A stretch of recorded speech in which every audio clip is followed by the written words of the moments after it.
Good day mga boss, ang San Miguel Bermen naghahanda na sa paparating na Commissioner's Cup at sa kanilang future. Dahil nga ang kanilang pick sa first round na si Chris Miller talaga namang isa itong sniper. Kumbaga, parang pwede na lang pakawalan na itong si Marshall Lassiter. Kung napapansin nyo po, si Marshall Lassiter ay minuto na ito bumababa na sa San Miguel Bermen. At yak, mabibigyan talaga ito ng pagkakataon si Chris Miller ng San Miguel Bermen kung maganda ang kanyang ipapakita sa ensayo. Kung napansin nyo po, itong si Chris Miller, isa po ito sa mga high value target ng iba't ibang kupunan. Kanya lang po, umabot pa po ito sa San Miguel Bermen, kaya walang duda, swerte talaga ang San Miguel Bermen dito. Dahil isa po itong international player na nakapaglaro na nga po sa iba't ibang liga, sa iba't ibang bansa, especially sa Europa. Kumbaga, ang experience nito dito talaga bumilib si Coach Leo Austria kay Chris Miller. At take note ha, two-way player pa po ito at po pwede po maging point guard ngayon ng San Miguel Bermen. Pansin nyo po na sa nakaraan konferensya between San Miguel at Tropang Giga, hirap po ang San Miguel sa kanilang point guard kasi po itong si Wami at saka si Chris Ross.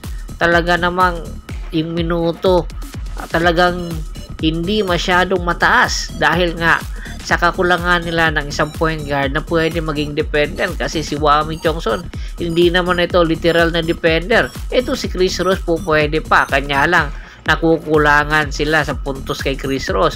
Oo, swerte yung si Chris Ross sa finals dahil nga pumapasok ang outside shooting pero hindi naman consistent ang performance itong si Chris Ross. Kaya naman ito talaga ang tinarget ni Coach Leo Austria, si Chris Miller. Kumbaga, dalawa ng Chris ang posibleng maglaro para sa San Miguel Bermen. Yung Chris Ross at Chris Miller, pag sinagsabay mo yon, talagang magandang combination kasama pa si Abay. Kaya itong si Chris Miller, inaabangan na kung ano ang kaya netong dalhin para sa San Miguel Bermen. Panahon na nga ba para palitan na ng San Miguel Bermen itong si Marshall Lassiter?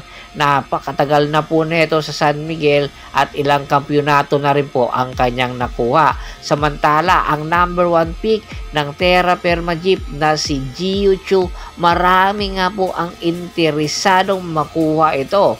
Ayon sa isang ulat, ang San Miguel Radar, ang Barangay Ginebra at ang Magnolia ang isa sa mga nagkaka-interes na kunin ito.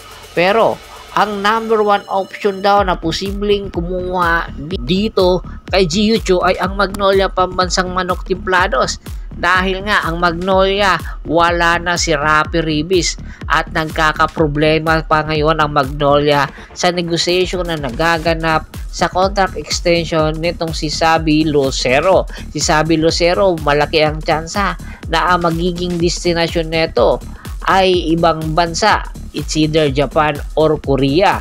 At ayon din sa ulat, kaya naman kinuha itong si Yuchen Andrada para posibleng ipalit dito kay Jiu Chu at ang syempre mga bench players ng Magnolia Pambansang Manok Timplados. Kinakailangan kasi ngayon ni Coach L.A. Tenorio ng isang big man na mag-aangkor sa triangle offense na papatakbuhin ng Magnolia. Alam natin na doon talaga sa sistema ni Coach Timcon kukuha itong si L.A. Tenorio, kaya gusto niyang mag-ipon ng big man, lalong-lalo na itong big man ngayon ng Magnolia na si Ian Sanggalang ay nagkakaedad na.